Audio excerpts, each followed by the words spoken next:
Welcome to Rico 12. My name is Justin, and I am a child of an all-powerful and all-loving God and a recovering addict, and am blessed to be the host of this meeting and podcast. Rico 12 is an organization with the mission of learning and sharing the similarities of addictions of all kinds and gaining and sharing tools and hope from others who are walking a similar path. We come together from all places, faiths, and backgrounds to gain tools and hope from others who are walking this path. Speakers from our past meetings have represented so many fellowships, addictions, and afflictions, and we look forward to continuing to add to the diversity of speakers and backgrounds. I'm excited about today's speaker and topic. It's a very timely one for me in my own life. Priya P will be speaking on facing fear with faith, and we'll get to her and her message here in just a minute, but first a few items of business and some announcements. Launching on March 1st of this year, just in about a week, is a new open share meeting called Rico 12 Shares. All are welcome to record a solution-based share that will be uploaded into short 20-minute recorded share-only recovery meetings available in podcast format anytime, anywhere. To learn more and to record a share of your own, please visit www.rico12.com/shares or click on the link in the show notes that I'll put in there and in the chat of the live meeting and learn more about it there. Rico 12 is a self-supporting service, and we appreciate your help in keeping us working our 12th step in this manner. We gratefully accept one-time contributions through PayPal and Venmo through the links that will be in the chat and in the show notes. We also have started a new monthly subscription program called Rico 12 Spearheads. If you would like to become a Rico 12 Spearhead and help spearhead any of the Rico 12 family of recovery resources, please join in by exploring the links in the chat and the show notes that will be there soon. We look forward each week to receiving from the light reflected from our speakers. That light inspires hope, meaning, worth, and growth in us, the listening audience. Now I'll introduce our guest speaker for today, another Rico 12 first-time speaker, Priya P. Priya P is a grateful addict who identifies as a codependent, Al-anon and SLAA anorexic, and joined the rooms almost 3 years ago. She has been given a new life through the gift of recovery and is continuously humbled by the journey of fellowship and as more and more is revealed in her divine timing. Spiritual principles of faith, trust in infinite God over our finite selves, and acceptance are her current recovery focus. Priya, take it away. The floor is yours. Thank you so much, Justin. Hi, everyone. I'm Priya. I'm a grateful addict. I consider myself a codependent, Al-anon, my primary fellowships, also learning about my SLAA anorexia, among other things. More is being revealed with time. And I wanted to start with just the miracle of being here on this podcast, facing fear of speaking in public, sharing my story, being vulnerable. That is a miracle, just being here. And I wanted to start with something that I was preparing for this. I read in the chapter, I used the big book of AA for my recovery as my primary tool for codependency, which is my thinking. I just replaced drinking with thinking. And it read in the chapter, The Man Who Mastered Fear. Some of the things that used to stop me in my tracks from fear still make me nervous in the anticipation of their doing. But once I kick myself into doing them, nervousness disappears and I enjoy myself. So that is like a present experience that I'm feeling right now, filled with nerves, but I know I enjoy this. And just by saying that out loud, I face it. So I'm grateful that that's something I feel worthy enough that I have something to share from my creator's view, that I have worth, I have a story that's important to be heard, and that is a miracle. The second thing I wanted to share was just some gratitude. One, for this podcast. I have been listening to this podcast for over a year now, since I was introduced to it, and I find myself, whether it's late nights where I can't sleep or early mornings where I'm up, and I am not able to calm myself with meditation, I listen to the speakers in this podcast, and they help soothe that, that voice inside my head. So super grateful to be here, and for the speakers and for Justin and this space. And then for my sponsor, who gently suggested that I do this podcast as a way to grow my program. And that is also me listening to directions from those that I want what they have. And lastly, for the home group that I came into fellowship through, it's the Women's CODA meeting that we use the Big Book of Alcoholics Anonymous, and it's part of the Spiritual Gangsters Fellowship. So I'm grateful for all those people that are here supporting, listening, and just cheering me on and my recovery. And then I wanted to share a desire that I have. That's something that I've learned is it's a good part of revealing myself of like, what do I wish? What is my heart desire? What does my higher power desire through me? And for me, that's to see more people that look like me in fellowship, whether it's people from South Asian background. I'm from India. My parents are from India. I grew up in North America. Or whether it's mothers or, young people. What fellowship has taught me is that I can relate to stories from people that look in any form or shape or size. We all have the same affliction, and that has really connected me to people. And at the same time, I noticed there's so many people that look like me that are not in my current fellowship. So I would hope that my story would inspire anyone that may feel they don't belong because they may not look a certain way, but maybe they would feel more welcome by seeing me here. So with that, I wanted to get started with, I have some notes here because I tend to stray. So I will hold these on, but allow higher power to come through me and trust that what I share will help someone.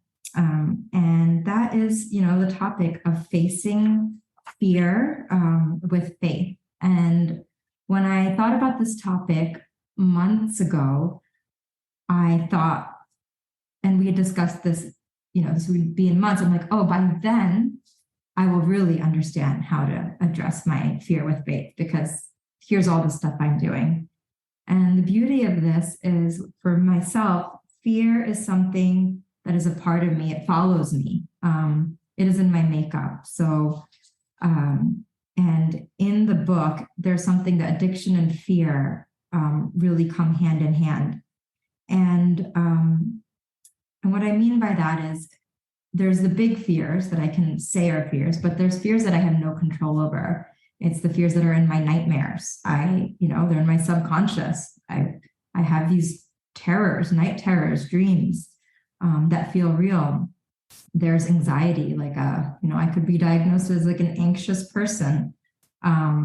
There's real threats. There's real things to be afraid of. And then there's like perceived threats. So all to say that fear has been a part of my life and continues to be a part of my life. That's not going away. I think it's an acceptance of the fact that fear is there and only a power greater than myself can help me with that fear because I've tried all the things that normal people can do with fear, whether it's getting help from other human powers, talking about it, therapy, all the things. And not to say that these don't help, but only a power greater than myself can truly remove this fear for me. And then to talk about how I use the step work to help me with these fears. Fear isn't a part of every step addressing it. So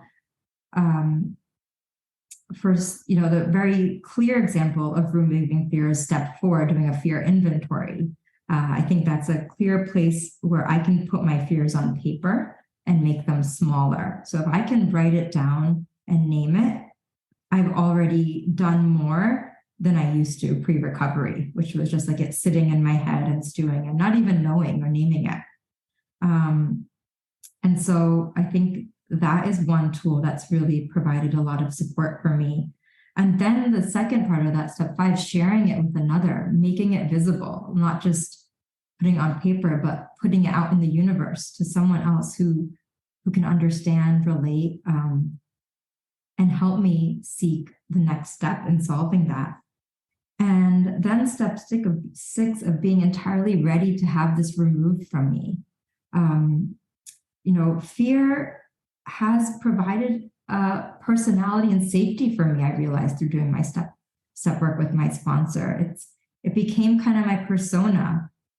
She told me jokingly once, like, you were like a little bird when you first came in, and we just wanted to take care of you. And that was like a very safe place for me to be, is like, oh, like, poor me, that mentality. And so I had to outgrow that. I had to realize that that didn't feel good anymore. And that takes time for me to be like, to slowly have this fear removed from me entirely.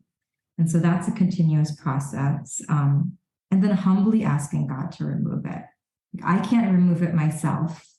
I can ask and then ask for it to be removed. And then the amends, making amends to myself and to others for when I am in fear, and seeing what it has cost me and cost the people in my life. When I act in fear, I'm not trusting that the universe, the God and other people to be able to show up. I'm controlling situations, trying to manage things because I'm afraid to get hurt, to be seen, whatever it is. It creates the codependent relationship that I was very familiar with. So that's kind of the fear side of it. And then I wanted to speak about the faith side, because only faith can really be something that can be a power that can outmatch how large the fear is in my life, and how pervasive it is. It is a felt experience for me. It's tension in my body. It's tightness. It's, my stomach, like, not feeling settled. It's my head being so busy that I can't focus. So it's a really full-bodied experience for me. And it's really uncomfortable and it's really painful. And I have to really see that, how much I suffer to be willing to get help. And so that's kind of the gift, to be able to have that awareness. And when it comes to faith, I think the tool in the program of Step 11 sought through prayer and meditation to improve our conscious contact with God as we understood it, praying only for knowledge of its will for us and the power to carry that out. That has been, prayer and meditation have always in some form been a part of my life, but through the 12-step program, it's an active process, and it's driven from here, inside of me, not outside of me. Before it was, gotta find it, go to the right institution, person, and get it. And that's why the line in the book, that deep down within every man, woman, and child is the fundamental idea of God. God was as much a fact as we were. So connecting with this statement, trusting it, having faith that that's true, because it is an inner truth that I do feel. I know it's there. I know it's always been there. And that's probably been the most fun part of recovery for me, is that I get to connect to that. And I get to do it in a way that's uniquely mine. And that's a creative, imaginative process for me. There's no right answers. There's no one that can tell me.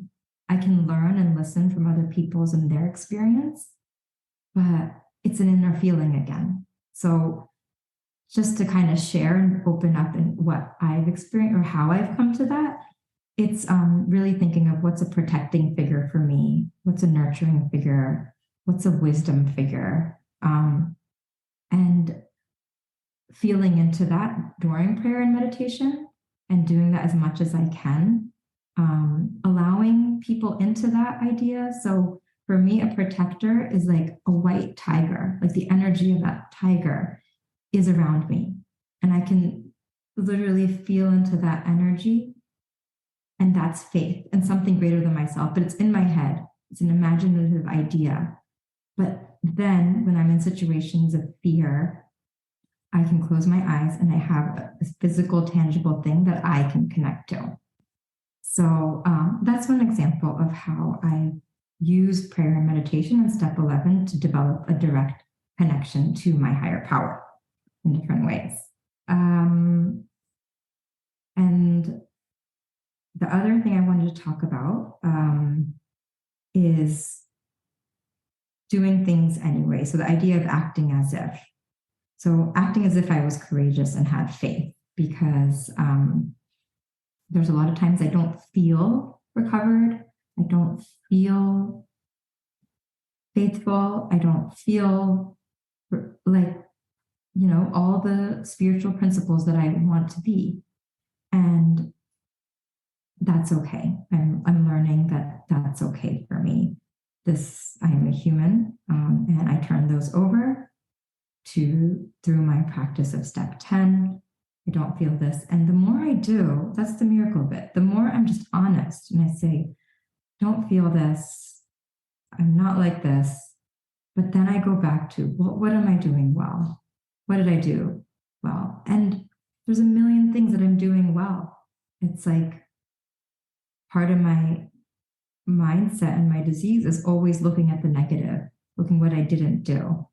But I have the opportunity to see I'm working a program. I've prioritized recovery in my life over anything. And just by doing that, just by following the steps, there's something I'm doing right. And that's enough. So kind of just acting as if I'm courageous and I have faith, and I'm able to do that. And in that same chapter that I referred to, the chapter of Man Who Mastered Fear, it says that I am apt to get into quite an uproar a day or before starting, but I do start. And once I start, I have a swell time. So it's in that same reference of I will have the feelings. I'm going to be anxious. I'm going to be restless. I'm going to be irritable. But all I got to do is just start and do something, and I will have a good time. And I just have to keep reminding myself that. And if I can't, that's why I am a part of fellowship. I don't have to keep it all on myself to do it. I have other people to remind me. When I can't remind myself, I can hear it in a meeting, I can hear it on a podcast, I can hear it in so many ways. And also I can hear it in my life, whether it's my children that are causing me to feel something that's bothering me. It's a reminder that, something is missed, something needs to be changed. And I have the power to do that by surrendering and allowing my higher power to step in and relax. The other point I wanted to talk about was keeping it simple. A part of my mind is making things complex and getting lost in the weeds of life, and then feeling overwhelmed and anxious kind of becomes a part of my cycle. It's like take on a lot, get lost, then get overwhelmed, anxious. And so one thing that I'm learning is to have faith that I'm doing enough and that less is more. Like I really don't have to do much.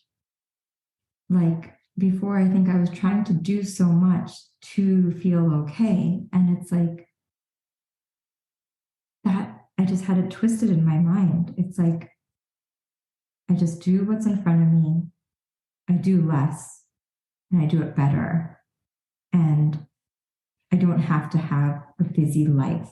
I just have to have a life that's centered and grounded. And the life that I desire will come because I can feel good in what I'm doing.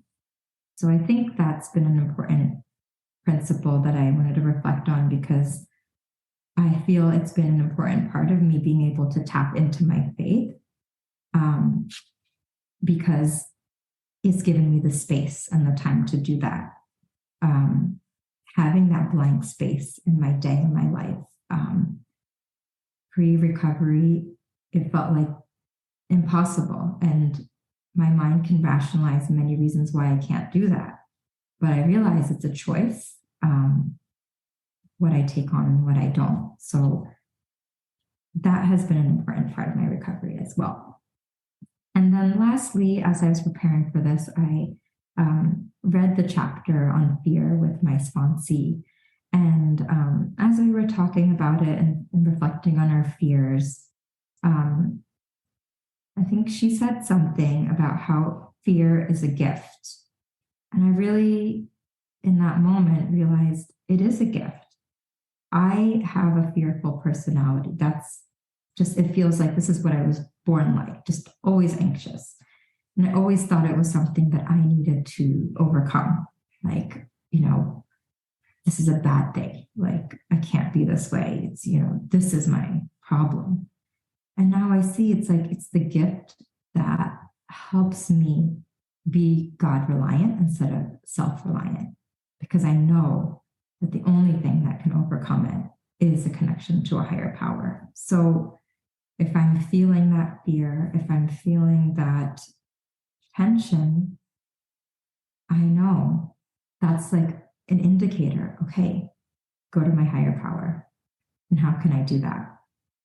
It's there's so many tools. It's the whole steps. Any of them I can do, and I can just get connected. But that's it. It's, if I didn't have that fear, I would think I was recovered and I would just go back to the way I was. So the fact that it's continuously there and that it's most likely never going to go away, I was just realizing like that's a gift. And I don't like the feeling. And that's the part of that I'm learning to soften around, is when I feel that tension and I feel that discomfort, it's like, how can I be my higher power to that? And that's, what would my higher power say? It's like, okay, you're feeling that. That doesn't feel good. But here, I'm here. I can connect with you. And just breathing through it, one thing at a time, the next right action, and it moves through. Just like this, podcast, the fear is there. Am I going to say the right thing? Is this helpful? But I can just be here and trust that higher power is in this room, is in my life, and that is enough. There's nothing else to do except to be, and to be okay, accepting with what is. And so just to end, I just wanted to bring it back to all of the listeners, and just to ask you, what is that current fear that comes to mind for you right now? And how can you bring your faith to it? How can you use it as a gift? How can you write it out, put it on paper so that it becomes smaller? How can you share it with another that feels helpful and who would understand your fear? And how can you truly pray and ask God to remove it? And also act as if it's been removed, and then see what happens. And then additionally, what could you do to keep things simple so that you have more space and time to build that faith? So those are questions that I wanted to share and bring to light, as they've been really helpful for me. And it's been really helpful to be able to even reflect on this and see that, that I am doing it well. I am facing my fears. If I look in my life, there are things I would have never imagined being able to do, and they're happening, and not in my timing, but they're happening. And if I keep remembering that, and I look back with that bird's eye view, look at all the things, all the fears that I've overcome, then I have the courage to use that energy to deal with that energy. The fear of today is like not comparable. And that's the gift. I can go into today with like, I have so much ability because I haven't done anything on my own. It's been with this universe that's provided so much. And that's why bringing it back to the principles of gratitude, of like what I'm doing well, and what I truly ask God from my heart, what's important to me, are so important because they bring me back into acceptance with this moment that there's a lot of good. There's a lot of things that are doing well. And there's a lot of people, spirits, energies supporting all the goodness. And that what I desire from my heart, from my higher power's desire, is good. And so the more I share that and allow it to be visible and to be seen, the more I'm like trusting and have faith in the universe. And it's less on me. So it's kind of a great place to be. And I think that's all I have to share. And thank you so much, Justin, and everyone who's listening. Thank you so much, Priya. Fantastic. And I love how you brought it back there at the end. Hey, audience, here's some questions for you. Reflect on this. Ask yourself, ask your higher power what you can do to apply these principles, because principles learned and not applied really do nothing for me or anybody else. So thank you for bringing those questions back in here. A reminder to our live audience, if you have questions for Priya, please type them in the Q&A link at the bottom of your Zoom window. We'll get to those. We've got several that have come in already, and we'll get to as many as we can. I'd like to start off real quick, Priya, with a question about the concept of, faking it till you make it, acting as if. That was something that for most of my life, I thought, man, I don't want to do that. I do that all day long. I'm faking it because I'm hiding what I think I really am from everybody else. How do you twist that concept or change it so that it's a positive rather than I'm hiding from everybody else? How do you do that in your life?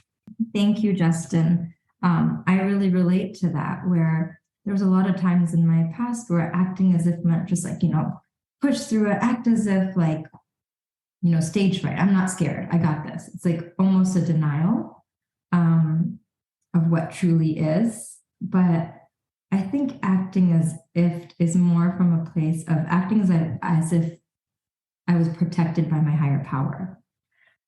As if I think it's from a place of God led versus me led. I'm just going to grab a sip of water. So I think it comes from a softer place for me, where it's not like a pushing through, but admitting. I have to admit it. So if there's a vulnerability there, there's not an ego or like an arrogance that I feel like I could remember. It's like I have an interview. I'm going to act as if I know what I'm saying. That's like I have to prove something. But I think now I see it as like it's like a prayer in there. It's like I really don't want to be afraid of this opportunity. Give me the strength to act courageous, and then allow versus push for me is like an energy that I connect with. It's like, how would I be if I was courageous? And it comes from a different place. So I don't know if that makes sense. That does make sense. And thank you for saying that. I love that. Allow rather than force, or allow rather than push it on myself. Love it. All right. We'll get to these questions from our live audience. First one's from an anonymous attendee who says, fear feels very loud and overwhelming, while faith often feels quiet or subtle. How do I get to faith when it gets drowned out by the intensity and noise of fear? I so relate to that. Thank you for that question. Yeah, my fear is really loud and it takes over. It really like grips my body. And I think I allow the fear too. I address it and I remind myself that it is a gift. It's teaching me something and it was important at some point in my life. So it's not to be ignored. And just like soften to myself that it's there, but my faith is bigger. It's might be quieter now, but through practices like two-way prayer I know it says it in the script there that like, it's a still small voice. So it's small in us as starting on this path for me. So just knowing that the voice is small, it's, sometimes in a room, it's usually the softest voice that isn't heard, that, we're learning to hear all the voices. So in our world, it's like listening to the softest voices, but in our hearts and our bodies, also listening to that softest voice, I think is a practice. Because it's true, the fear is like that loud person in the room saying, this is what we do, but we really need to hear everyone. Yeah, thank you. All right. It is so hard to hear that still small voice, but good stuff. All right. Next question from another anonymous attendee. You mentioned about doing less. I'm still feeling really overwhelmed and having a tough time slowing down, and recovery is becoming my life. It feels like a full-time job with no room for anything else, and I feel exhausted. Any thoughts on that? How does that relate to this, and how can you talk on that, Priya? Yeah, from my personal experience, I do think that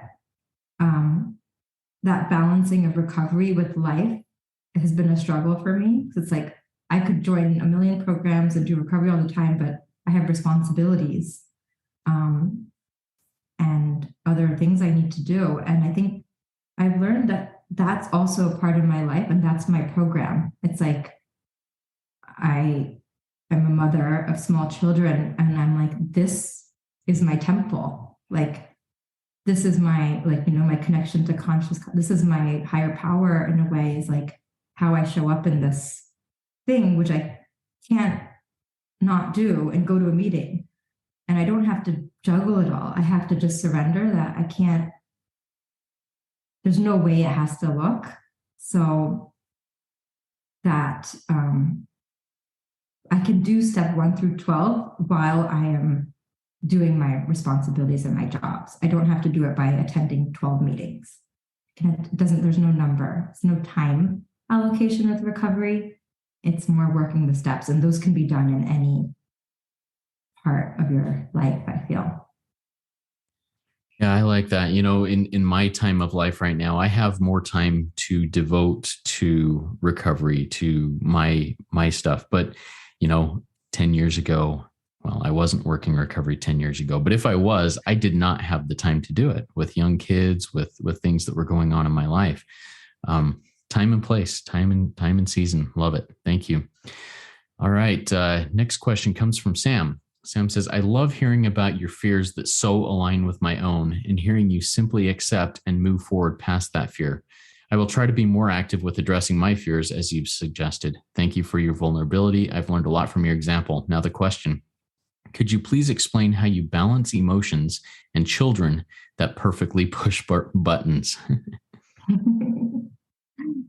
I really appreciate that question, because that has probably been, and my sponsor says, like, my children are my sponsors, and they're really the toughest sponsors that I have. I really prefer my chosen sponsor to these chosen sponsors. And they really do push my buttons, and they are teaching me that, like, this is a lifelong process. I can't expect to have it figured out today. And all I can do is be grateful that I'm building awareness of these triggers or these fears that come out through daily interactions, like 20 times a day interactions that are giving me more and more things to turn over. Like, it's just, my step 10s are filled with things that happen in these, intimate relationships. And that's where usually our recovery grows the most. So I have to be grateful for it. And I just have to allow, and it's a good reminder to me that that doesn't have to be done and perfect in any way. Yeah, thank you for walking through that. I love that. I like my chosen sponsor better than I like my kids who are my sponsors.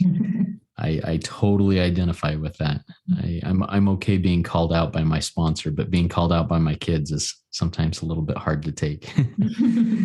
All right. Next question is from Lids. Oh, Lids, who is a past guest speaker here on Rico 12. Happy to have you here, Lids.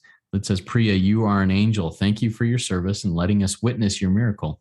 If you could say anything to yourself on your first day in the rooms or whenever you were the most scared, what would you say to yourself?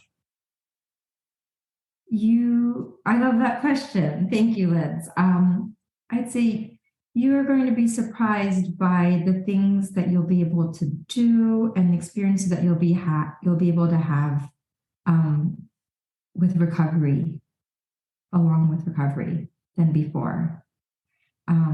And that you're always just at the beginning, like you don't know. It's going to be better than your wildest dreams. And yet, you may not even realize it until you take those moments and people remind you of it. And that it's such a gift. It's such a gift. And how people said to me, you're home. You know, those words in the meetings that like, you're home and you're never going to be lonely again. Yeah, beautiful, beautiful. You know, a reminder to our live audience here real quick. If you have questions for Priya, please type them in the Q&A link at the bottom of your Zoom window. We'll get to those as they come along. But I'd like to jump in and kind of ask a specific question. I know that you mentioned, hey, coming on this podcast was a fear thing that you had to face and with some faith. What is an example of another situation here recently in your life where fear was possibly paralyzing you and you successfully turned to faith and walked courageously into that fear? Yeah, I mean, one that I can share that it's been an ongoing fear that I've been navigating for 3 years, has been separating from my husband, and doing it lovingly as we share small children. I mean, it's been a complete act of faith where it's someone that I care about deeply, but my inner truth and my heart told me that this is what's best for me. And this is what I need to do. This is what my higher power is guiding me to do, even though it felt completely misaligned with my culture, my identity, what I felt was good for everyone.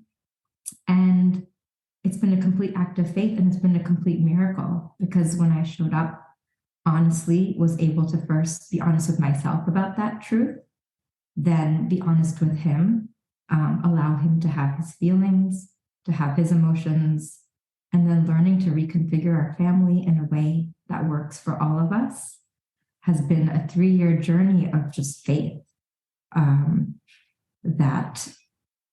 That, you know, no matter how much fear or pain or disappointment or anger or resentment that comes up, that my faith will, you know, be allowed to shine and that it will meet a greater good. And it's been a miracle for me to be able to grow in that way, but also for our entire family to see the miracle of our own recoveries as individuals, and then to be able to show up like that for our children and for our extended family to see us, you know, not separate in a way of what we thought. You know, my fear was like divorce is like the worst thing that you could do. It's like you're breaking up a family, you're hurting people, the kids are going to be ruined forever. That was my fear. And when I was able to like hand that over and be like, this is it, higher power is able to be like, okay, we're going to make this a miracle for you and your families and for your entire like extended family. Thank you for sharing that. You know, many people come into the rooms of recovery desperate to save a marriage, save a family relationship. And maybe that's what you came in to do. I don't know. But how have you held on to peace in that as your marriage, your family, a nuclear family has actually split or is splitting in this process? How do you maintain the peace in that? And maybe how does your husband or ex-husband also experience that?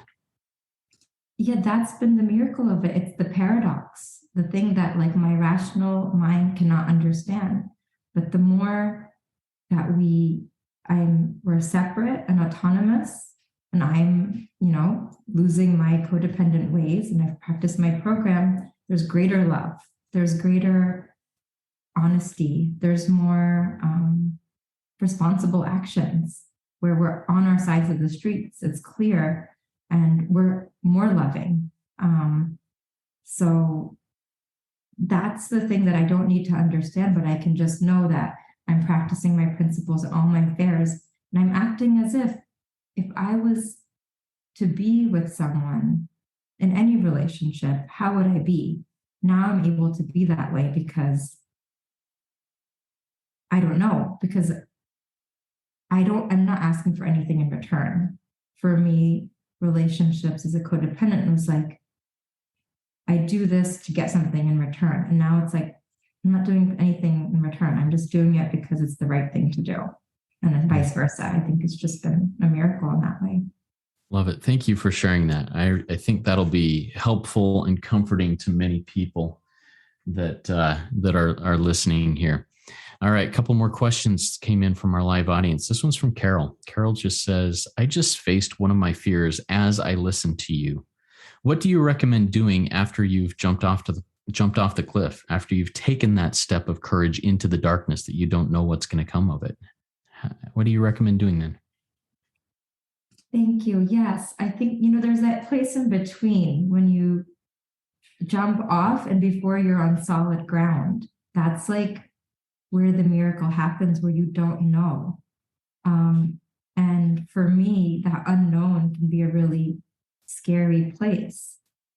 And at the same time, if I'm continuing, I think that's the place that requires the most faith, the most trust, and also the most creativity, where it's a blank canvas. It can go in so many ways. So where I can be more honest about what truly is my heart saying or wanting in this moment, and just really being honest with my higher power. Those are those special opportunities where like you can really make that transformational change in your life. There's not that many of those opportunities. And so when they come, I think there is as much fear. And usually I think it's like, I think of like my children were born. There were times where it's like, I never had so much love, or like this change in like the amount of love I felt. But then there was like equal amount of fear. So it seems like it's always those moments that have that much fear is where you need like that infinite amount of faith as well. Yeah, I'm thinking of a book, and I can't remember what the book is or who. I think it was Anne Lamott. Maybe it was Bird by Bird, Anne Lamott. If not, I'll correct that in the show notes if we need to. But she said something to the effect that, fear is always with me. As I'm driving my car of life down the road, fear is always with me. But she has made the decision, fear, you can stay with me. You can stay in the passenger seat, but you will never, ever drive, and you will never touch the radio or the heater or the air conditioner in the car.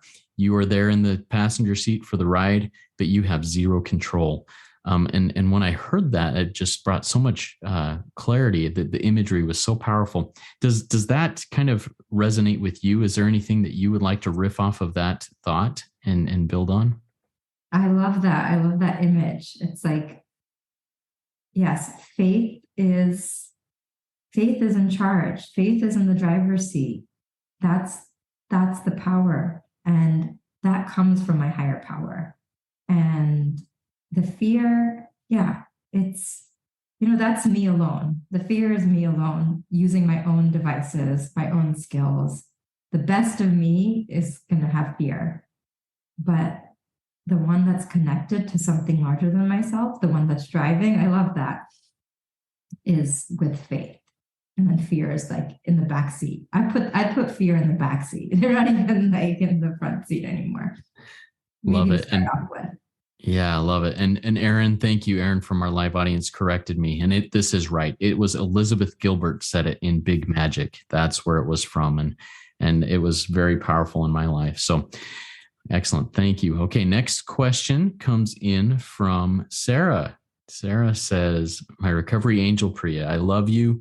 If you haven't shared about it yet, would you be willing to share about how sponsoring others has helped you grow?" And then here's questions. What are some fears you've overcome in that part of your recovery in sponsoring? Was there a time when you didn't feel like sponsoring or didn't believe you could sponsor someone? Sponsoring, thank you, Sarah, has been a great part of my recovery. And it's one of those magical things about this 12-step program where it's necessary. And that's what my fellowship really taught me. And I'm grateful for my fellowship for that. That you have to sponsor. Like that's step 12. You can't do the 11-step program. And so 100% at first I thought I don't have enough. It's that I don't have enough to do XYZ that prevented me. And by just doing it anyways, it's that same, just do it anyways, act as if you do. For me, that's what worked. Um, and and then just seeing that by doing it, I learn each time that I sponsor someone, whether it goes, well or not isn't really the way that, like, you can say sponsorship is. It's more, does it continue? Does it end? Does it change? But it's, yeah, I think at first I thought it was dependent on how or what happens, but I realized I don't know. That's the beauty of this program. All I need to be able to do is share what my sponsor did with me. There's not really more that I need to do. I need to come with an open mind. I need to listen, and I need to learn how to really be helpful without asking for anything in return, and be really direct about what I need to support someone. Like simple things like asking them, how can I support you? What would be helpful to you? These were things that were not in my vocabulary when I was helping like people in my family. It was like, I know what to do or say nothing. And so learning how to support people without doing anything is like the biggest gift of sponsoring. Love it. Thank you so much, Priya. And on that note, and I'll just share a little bit of my own experience with this. In sponsoring others, I've sponsored people in a lot of different ways. And sometimes I worry, hey, is this the quote unquote right way? Am I going to mess this person up worse than they already are? Well, probably not.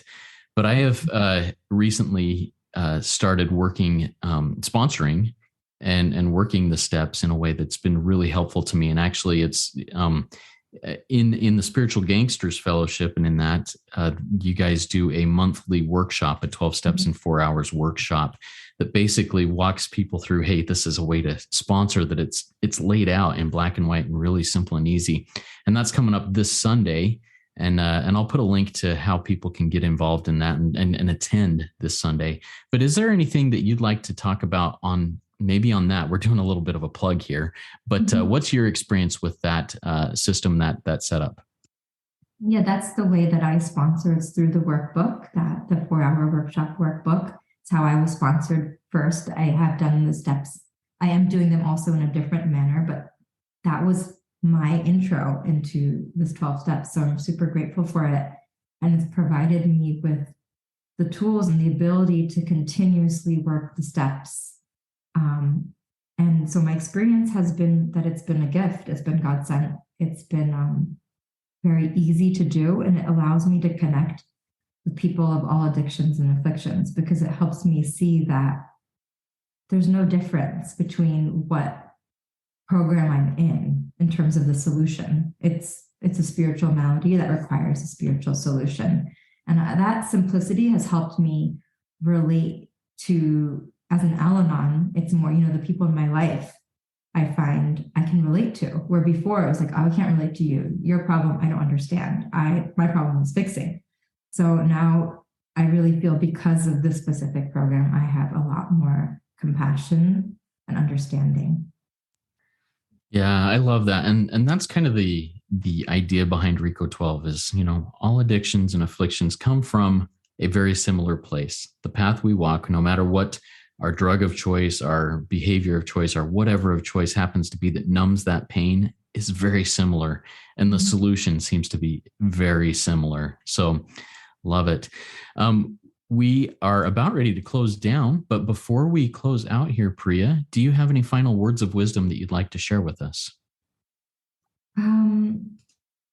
I think just gratitude. That's what comes to mind right now is, it's count my blessings. That seems to be something that, that's just one of those hard truths that you just need to know. And I need to hear over and over again. Gratitude. Thank you so much. And that has been a theme in my life. And I also practice two-way prayer. And recently, that was some guidance I got, was practice rigorous gratitude. And I'd never, I've heard rigorous honesty and rigorous lots of other things, but never rigorous gratitude. And that was something that really has affected me a lot in my life recently. So thank you for bringing that up. Thank you, Priya, for your amazing share. It was a great RICO 12 weekly speaker meeting.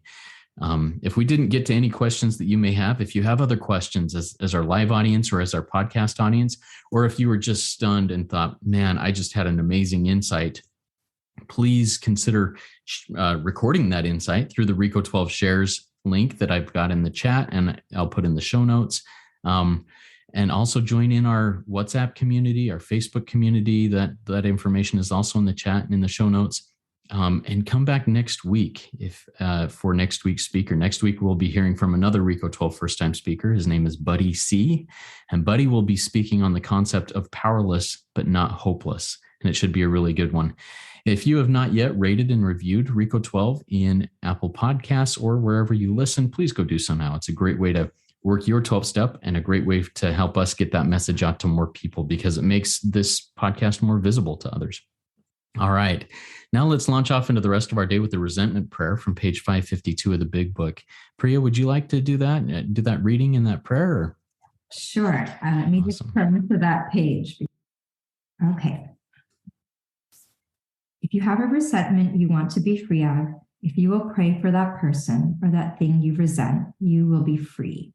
If you will ask in prayer for everything you want for yourself to be given to them, you will be free. Ask for their health, their prosperity, their happiness, and you will be free. Even when you don't really want it for them, and your prayers are only words, and you don't mean it, go ahead and do it anyways. Do it every day for 2 weeks, and you will find you have come to mean it and to want it for them. And you will realize that where you used to feel bitterness and resentment and hatred, you now feel compassionate understanding and love. Beautiful. Thank you for sharing that with us. Everybody, there is one who has all power. That one is God. May you find God now. Keep coming back. Let's trudge this road of happy destiny together.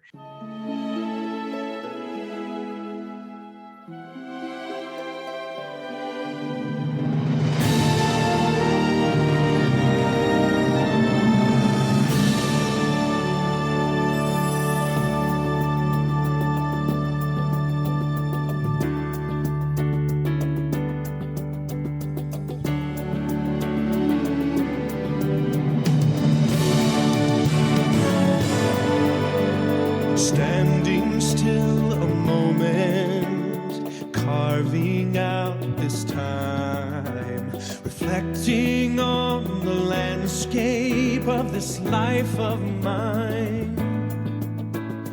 Peaks too high to conquer, streams too wide to cross, troughs too deep to walk through without incurring loss. Yet here I am, still standing tall, despite the rough terrain. One like me survived the storms and walked through wind and rain. Still standing, I will fight the good fight, still searching for glimmers of light, feet still on the ground. I can still be found, standing still.